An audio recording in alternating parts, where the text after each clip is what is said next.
nzoga bararyoshye cyane bajya babona bagasubira njyewe amafaranga ndayakorera amafaranga nayanjye barangiza bavuga ngo nasinze njyewe ninde udusha komeza neza sha nabya nkuko wanzoga we uw'amafaranga nk'umwe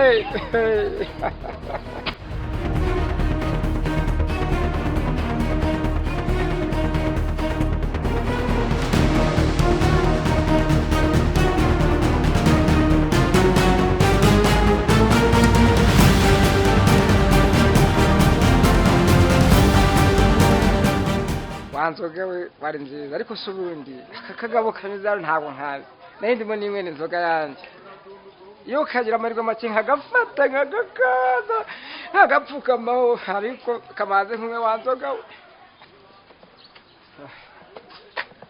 kagiye hazi ubundi gaciye aka kantu ariko ubwo mfite inzoga yanjye numva nta kibazo ndaba ari we inzoga yanjye ariko rikagaruka azagafata nkakanda amaguru n'umutwe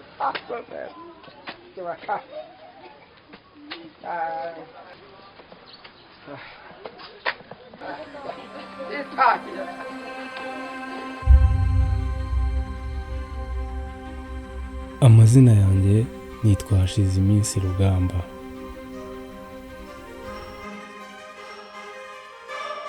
Aha mpagaze hanyibutsa umunsi mvuka.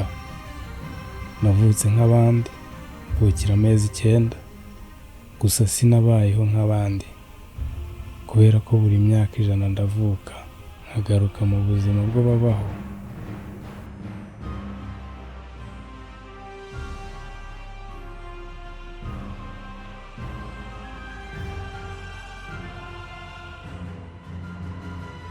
Iyo ngarutse ngaruka ngana nk'uko nagiye, gusa igitangaje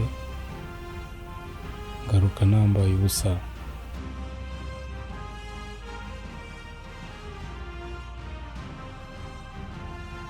Ntabwo ndi njyenyine, turi benshi. Igituma tugaruka ni uko dufite akazi ko gukora buri myaka 100. Bamwe babyita umuvumo, gusa twe tubyita umugisha kuko nta wundi birabaho.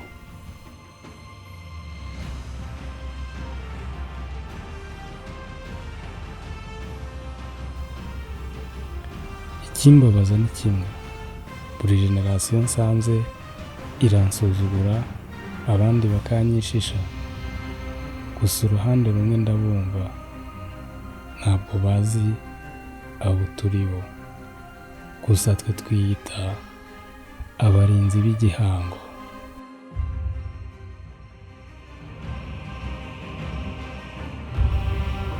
Uwo musozi ureba niwo duhererwaho misiyo y'imyaka 100.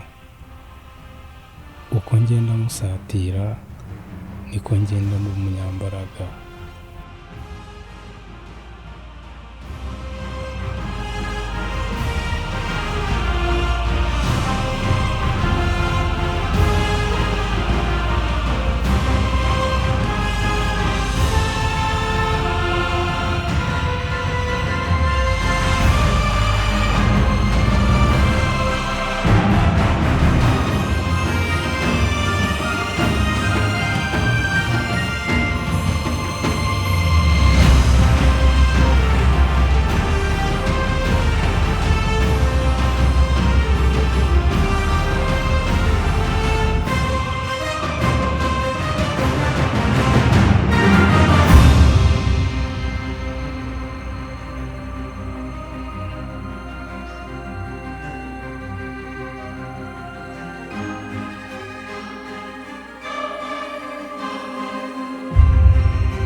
manu mva izo telefone ntabwo zikigezweho reba hari telefone Samsung ni nziza cyane urabona amashusho asigaye ahari nta mashusho agezweho byatari usigaye gukora akantu kagakoryo abantu bose bakoresha YouTube na bese social media zose zishoboka ugahita umusitari byaterwa ntago wabyemera nakoze akantu mu gihe gishize gitoya cyane ako kandi nagize abantu bankurikiye barenze 5,000 ariko bitarenze iminsi 3 ariko mu producer wanje ni mwiza ahubwo sikandi baka video mazi kibirimo neza wagize ndi gukubeshya se sha cyakoze urebye amafoto ni meza ahubwo se waza wahubuze kukama rero reba wa mutipe man ura mutipe mfite story nura mutipe aherutse kunkorera ibintu ariko nari namenetse ndi mu kantu kagakoni kadanje ariko ndi kubona umupira wanje ari wo yambaye ntago wamfashe ura mutipe ngiye kugafata nka kavuna tujya kunanije iki tiye tugafata uyu aka ngaka ninkwere usika kunanije ninkwere byere yanje fite na smartphone ya kara utwa nawe ureme ariko ndaringiye kugakubita ngiye ukavunagura ariko karanci kango kubitira akagabo kanyize nagura byere za yose kubitira akagabo nkwereke